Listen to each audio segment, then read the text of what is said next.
由差唔多46-47磅跌到去43磅，即係可能精神上都好緊張，想留意唔食得呢個唔食得嗰個，就變咗同食物嘅關係可能變咗質咁，好似有少少驚咗佢嘅感覺。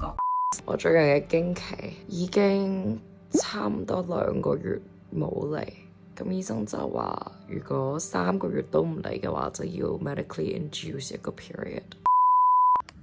好似好耐冇試過喺 office 同大家傾偈，歡迎翻嚟 Reynolds Family 嘅 channel。咁今日我哋都算係做一個小 update 啦。差唔多1年前，我同大家分享我肚嘅問題。呢2個禮拜入邊咧，我都有啲好 random 嘅 stabbing pain 喺我右邊個子宮嗰度。I don't know 係 stressed or 有啲失調，其實都唔知。如果西醫同我講唔到發生咩事，幫唔到我嘅，咁睇下中醫幫唔幫到我。個肚突然好脹好痛，到去醫院睇西醫都唔知發生咩事。You okay? Alright. 最後睇完中醫，食完中藥，慢慢好翻嘅過程。當我 post 完嗰條片之後啦，收到大家好多嘅 DM 話我都有相同嘅問題，亦都好多人問我有冇留意到其他嘢可以幫助到呢個肚突然脹起好痛嘅難題。咁所以我同呢一個 condition 生存咗1年後，想同大家分享我呢1年點樣處理我肚呢個問題啦，同埋從中我學到啲乜嘢 tips 去 manage 呢個痛同埋呢個脹。 From your belly button to your hip, about halfway, there is a valve that we need to release. 好，事不宜遲，我哋一齊傾一傾。如果大家有睇下我哋 channel， 都知道1年前我翻到嚟睇中醫，佢話係肚嘅呢一個位 appendix 嘅問題。上個 summer 當我睇完中醫，食完中藥，個肚開始唔痛嘅時候，我真係好開心啦，亦都帶咗好多劑中藥翻英國，慢慢調理身體。好希望同呢個問題永遠 say bye bye。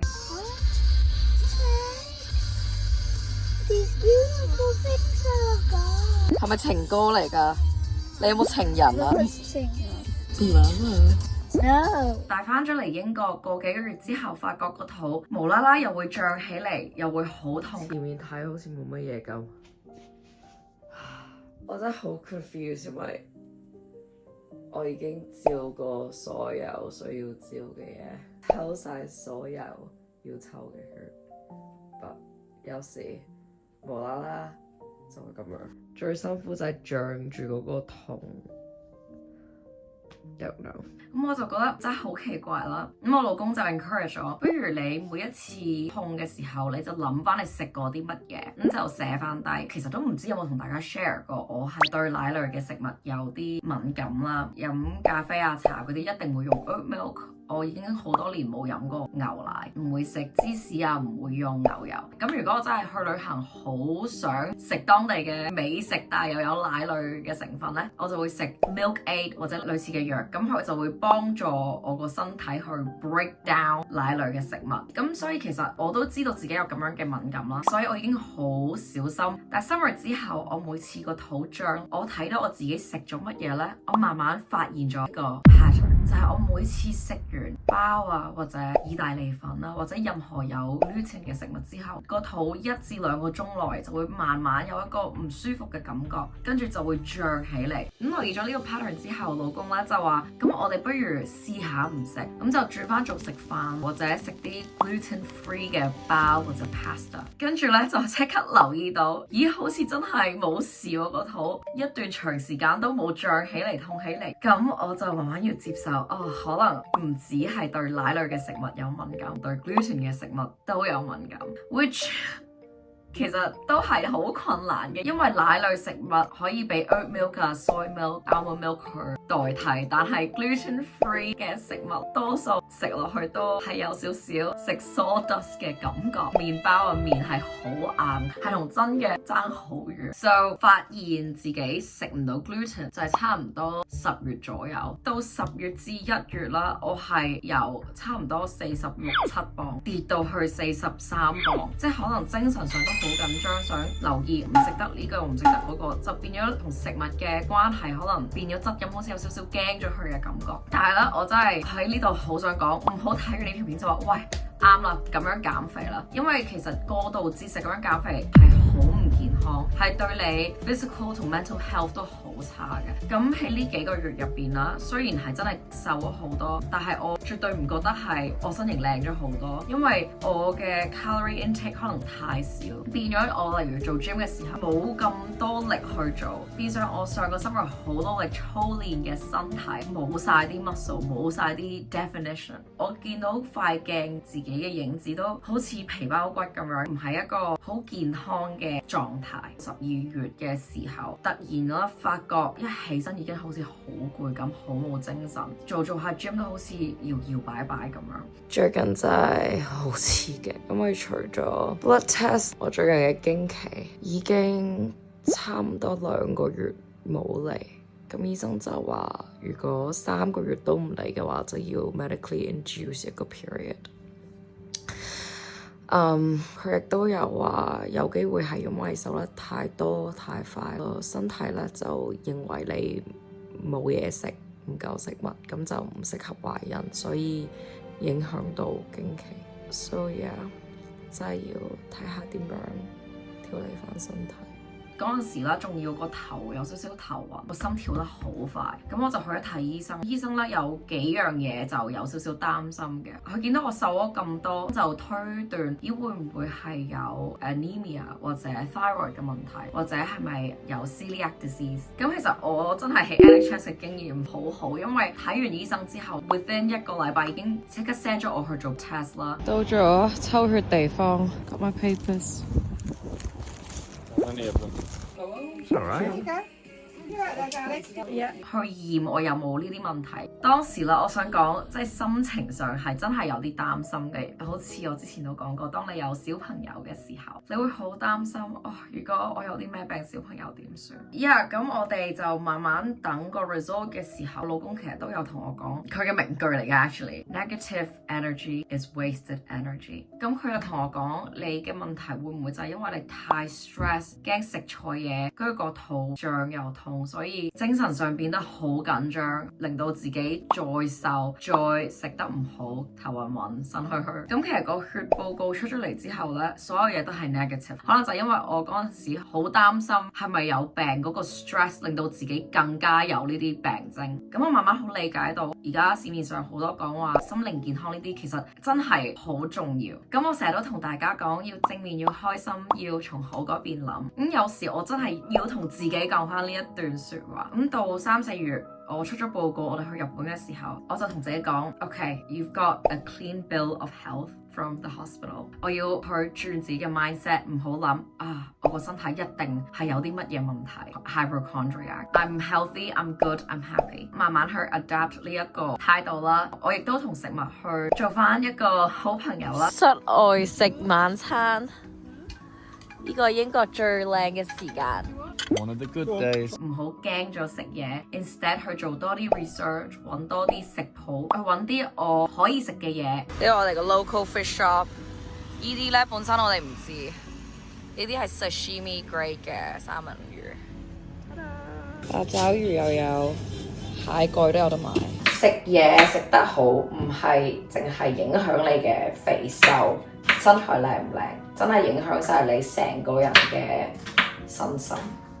呢個係 olives wrapped in anchovy。上個禮拜我第一次試啦，係好新鮮。如果大家 supermarket 見到，一定要試一試。 Since finding out about Gladys's gluten intolerance and on top of Noah's allergies, definitely been eating more at home and out less at restaurants, which is good for the bank account and good for your tummy too. 就唔係好似我之前咁I'm allergic to the act of eating， 我食咩都係痛噶啦，食嘢好悶蛋啊咁樣嘅諗法。到而家6月，即係呢3、4個月入邊，我就 make sure 自己食夠 protein， 呢個真係好重要，尤其是慢慢年紀開始大咧，我哋要需要食 protein 去 maintain 我哋嘅肌肉，撐得起我哋嘅骨架，咁樣先會健康得長遠啲。慢慢我食得好，跑翻多啲，做 gym 嘅時候真係發現你可以 lift weight lift 得重啲，做得耐啲都唔會覺得好辛苦。咁我真係好見到身形上 physically 即刻健康翻好多。當你 feel 到自己強壯，起身嘅時候精神啲嘅時候咧，哇！即刻個 mindset 都 positive 啲，好似成個人 lift up 翻啲咁樣。So yeah， 我其實拍呢條片好想一來同大家分享，如果你都係有 similar 嘅好嘅問題，有機會可能係你細個嘅時候冇呢啲 intolerance， 但係你大個咗可能真係會對某啲嘢，例如我係20歲頭先 develop 呢個 lactose intolerance， 咁而家就20到尾 develop 呢個 gluten intolerance。But yeah， 呢個可能係其中一個原因啦。另外我好想分享就係，因為我見到大家好多 DM 留言都有講話，哇你瘦咗好多，我好想喺呢度同大家講啦，因為女仔尤其是同埋亞洲女仔，好俾我夠唔夠瘦呢個諗法綁住，我係其中一個由可能10幾歲開始就追瘦呢個 idea。我喺 Instagram 度見到一個女仔講話，我唔記得有一日我係冇諗過啊，我今日會唔會食得太多嘢令到我增磅？咁樣其實我自己都有經歷過呢樣嘢啦。我喺之前嘅 video 都分享過，其實係好 damaging 嘅對你嘅身體同埋心態。所以我喺呢度好想同大家認真咁講，你見到我生完仔之後瘦，係因為我做運動，食得健康，盡量唔好食啲 ultra processed high sugar high fat 嘅嘢，食啲 whole food， 例如雞啊、牛啊，好多菜，適量嘅 carbohydrate like 飯啊，其實我係好中意食公仔麵嘅，但係呢啲好 process 嘅咧，就每個月一次咁樣就好啦，就唔好慢慢咁食。追健康唔係追瘦，因為今年由我對自己嘅身形好滿意，去到因為驚肚痛而 drop 到勁瘦呢幾個月入邊，我絕對唔覺得哦，哇 look at me I'm so skinny， 呢個就係我嘅 dream 嘅身形 I love this I'm so happy。 No， 過分節食咁樣瘦啦，係真係對你嘅身體可以有好大嘅影響，因為嗰陣時啦，我試過2-3次差啲跌落樓梯，就係因為我頭暈，身體實在係太虛弱。所以呢個係重點嚟嘅。如果大家係好想 achieve 到你嘅 dream body 嘅話咧，個諗法就係我要身心都健康，咁樣就最好。咁呢條片最後咧，我想同大家講啲 practical 嘅 tips。第一 obviously 就係盡量唔好食啲會令你個肚突然會好脹好痛嘅嘢啦。我有做醫療界嘅朋友同我講話，其實如果你想慢慢可以食翻奶類嘅食物，可以每一日食少少 yogurt 咁樣可以 build up 翻你嘅 tolerance， 可能有一日你會食得翻到。咁第二啦，就係有啲乜嘢藥係可以幫到。嗱，我唔係醫生，亦都唔係 pharmacist， 呢個只係我自己 personal experience。第一就係如果你都係飲完奶食完芝士唔舒服嘅人咧，Milk Aid 或者類似嘅藥咧係好幫到你嘅身體去消化呢啲嘢嘅。第二就係 charcoal pills， 我耐唔耐都會食下點心啊，食下麵咁樣。呢個係真係 as 一個港女我分離唔到嘅。但係我食完之後，如果個肚真係好唔舒服，咁就幫助到我 release 肚入邊嘅 gas。咁我就 recommend 如果你食碳丸嘅話咧，就可能喺屋企或者唔好喺你唔係好熟嘅人身邊去食，因為可能你要一啲私人嘅空間去排氣。呢個就係好幫到我嘅一樣嘢啦。而最後咧，呢個就要你身邊揾一個朋友或者家人幫你嘅。咁我老公而家就會喺度 demonstrate 一下。There's my model. OK， 咁呢個咧就係你見到我而家個肚有啲脹，我就用呢個機會去 show 俾大家睇我最近學到嘅呢一招。做完呢個動作之後咧，又真係 release 到啲 gas， 同埋即刻個肚冇咁脹，同埋舒服好多。So how immediate is the release? I'm not a medical professional, and this is Instagram doctor. But it works! Yeah, it does seem to work. Okay. Don't use that voice! Knees up Apparently, from your belly button. to your hip, about halfway. There we go. Oh god, There we go. yeah, it hurts. Down the area. Rotations. with Oh your thumb. god, ow! Like 30 seconds, I think it says. 而家按摩完10分鐘左右，即刻冇咁脹。咁其實呢條片我諗咗好耐拍唔拍，因為今年我個肚同埋我 weight loss， 我心情上嘅問題，其實我都唔係好 sure 係咪應該攞出嚟講。但係以往我好 struggle 嘅嘢啦，拍完片出嚟都收到好多 message 話，其實我都有經歷過呢樣嘢。咁其實如果我嘅經歷，我學到嘅都可以幫到大家 ，and it's worth it。Yeah， 咁如果你哋仲有啲乜嘢問題，或者有啲咩想我再深入啲傾嘅話咧，都可以喺下邊留言。But until then，I'll see you next time.